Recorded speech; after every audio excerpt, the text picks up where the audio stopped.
Hey, 7th grade. This is a recap for the week of the 13th to the 16th, October 13th to the 16th. It's been a weird week just because I know with hybrid, the buses weren't running, so I know some people couldn't get to school. Also with core, I was trying to show you guys the movie Hercules, and none of the online platforms let me do it just because of copyright, right? And I'm not trying to go to jail, all right? Or get a $250,000 fine or mess with the FBI. So we kind of had this weird three options. We had three options. One was if you had the movie or you had Disney Plus or something like that, you could watch the movie and fill out the film critique questions, and then we were going to talk about it on Friday. If you didn't have the movie, no worries. I posted some articles about the movie that you could read and still do the film critique and answer the questions. And if you didn't want to work with Hercules at all, there was the ancient Greek create your own city option. Okay. Now, I'm posting this video to kind of recap the discussion we had today on Friday the 16th. For anybody who's still working on the film critique, we talked about it today. So I wanted to kind of share with you what we talked about on Zoom. And we had a bunch of characters, kind of the main characters we saw in the movie. We added them here. So if you need to add some, feel free. I'm going to post this later. But feel free to pause the video so you can add the characters to your column as well. Characters of the movie: Zeus, Hera, Hercules, Pegasus, Hades, Pain and Panic, Hercules' adopted parents, Philoctetes, and Megara. And then we talked about the major plot events. So to kind of summarize the movie for anybody who hasn't seen it, it starts out with Hera and Zeus. They have this baby. Hera's the queen of the gods. Zeus is the king of the gods. They have this baby Hercules. Right? And this is all according to the movie, Disney's movie. Hades comes to the party. He decides he wants to take over, but he finds out that in order to do that, he's going to have to kill Hercules, because Hercules is going to be strong enough to stop him. So he has to kill Hercules. So he sends his minions, according to the movie, Pain and Panic, down to to Mount Olympus to kidnap Hercules, and then take him to Earth, or down to where the mortals live, give him a potion that would turn him into a mortal, and then kill him. So that's their goal. That's according to the movie. Well, Hercules, he doesn't drink all the potion. He is no longer a god. He's mortal, but he keeps his super strength, right? And when he grows up, he eventually goes to the temple of Zeus. And there he finds out that Zeus is his father. Zeus says, hey, to become a god, you need to first prove yourself as a true hero. So go see Phil. Phil was the satyr. He was the half man, half goat. Go see Phil. He trained all the other heroes. He'll train you. So Hercules, he goes and meets Phil. Phil trains him. Phil says, okay, now it's time to do some heroic stuff to really prove yourself so you can become a god. And the first thing he does is he saves Megara, right? Well, when Megara is telling Hades about who saved her and who kind of messed up Hades' plan, Hades finds out that Hercules is still alive. Well, Hades starts setting Hercules up and tries to get him to fight all these different monsters, hoping that Hercules will lose and will die. But he doesn't. He's very successful. And then Hercules and Megara end up falling in love. Well, Hades, in the movie, decides to use this to his advantage, and he holds Meg hostage. And basically says to Hercules, in exchange for her freedom, you need to give over your powers. You need to give over your super strength for a day. Hercules agrees, and when he does this, Hades takes the opportunity to unleash the Titans. The Titans were kind of like an ancient race. They kind of look like humans. They were powerful like the gods. They actually came before the gods in ancient Greek mythology, but he releases them and Hades takes them and tries to defeat the gods and goddesses of Mount Olympus. Now Hades is fighting this battle and he's winning. Right? He's defeating the gods. Hercules, in the meantime, is fighting another monster. It looks bad for him because he doesn't have the super strength anymore. But according to the movie, he's able to defeat the monster. And then he eventually travels to the underworld, right? And he offers his life in exchange for Meg's life. Says, hey, free her, allow her to go back to Earth, and I will take her place. Well, this ends up being, in the movie, the heroic act that he needs to become a god. He becomes a god. He saves the gods, saves the day, stops Hades, and then him and Meg get married and live happily ever after.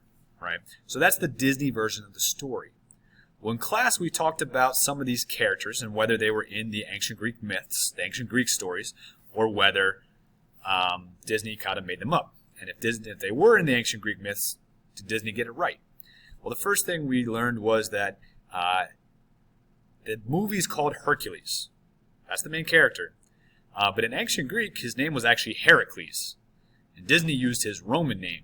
So the first thing they messed up was his name. Another thing they messed up is in the movie they showed Hera and Zeus had this baby Hercules, and it seems like a really nice family. But in the ancient Greek myths, Zeus is Hercules' dad, but Hercules' mom is actually a human. It's not Hera. And Hercules actually cheated on Hera a bunch of times, and one of the times he cheated, he ends up having a son named Hercules. And Hera does not like Hercules. Okay? Does not like Hercules in the ancient Greek myths. All right? We also found out that in ancient Greek myths, that makes Hercules a demigod, half man, half god. Right? He wasn't fully god, and then got turned mortal like the movie showed. We also found out that Pegasus was not part of Hercules' story at all. He actually was part of the story of a different ancient Greek hero in the myths called Perseus, when he fights Medusa, who wasn't featured much at all, maybe a flash in the movie. We also learned that in ancient Greek culture, Hades was not considered evil. In the movie, he's portrayed as evil, kind of like the devil. But that idea of Hades being the devil is more of like a modern religion thing, like Judaism, Christianity, Islam, that kind of thing, where there's a devil and there's hell, and hell's like punishment and torture and awful place. In ancient Greek religion, it wasn't like that. Hades was the god of the underworld, but that was just his job. Just a normal job, just like the other gods and goddesses had jobs. And then the underworld wasn't an evil place. It just was kind of where you went after you died. And it happened to everybody. It wasn't like a heaven and a hell and that kind of thing. It was just, hey, the underworld is what it is. Right? So they didn't have that same evil connotation that the movie had. And then we talked about Pain and Panic. Those were the two little minions or henchmen of Hades in the movie. And in the actual ancient Greek myths, those guys, they follow Ares around a lot, so the god of war. So they don't even really hang out with Hades much at all in the ancient Greek myths. So a couple other things we learned from the plot events is Hera actually tried to kill Hercules before, and she sent snakes to kill him. Right? So it wasn't Hades trying to kill Hercules, it was Hera. We also learned about Phil, that we saw in the movie, was not the actual trainer for the heroes. Okay, that was a centaur named Chiron's job. And then in the movie, they show kind of Hercules and Meg getting married. Okay, and it's a happily ever after Disney ending. In the myths, Hera puts Hercules under a curse because she still doesn't like him. And he goes temporarily insane. And he ends up killing his wife, which is Meg, and their kids. To make up for this, in the ancient Greek myths, he has to complete 12 labors. It's a myth called the 12 labors of Hercules. He has to fight all these monsters and do all these good deeds to make amends, to make up for what he did. And to kind of, I guess, get back his spot as a noble hero, right? And so we talked about all these different things. I asked you guys, if you were the teacher, would you show this film to your class? Some people said, no, the movie's super inaccurate. I don't want to confuse my students or teach them anything wrong. Some people would say, yes, it relates to the myths. It's entertaining. It's funny. Some of the stories and details are right. And then some people said, yes, but. Meaning, yes, I'd show it, but I would make sure I also teach the ancient Greek myths. We'd use it to maybe analyze the film. We'd do a little bit of research, so that my students aren't just left with the inaccuracies, aren't just left with the things that are wrong.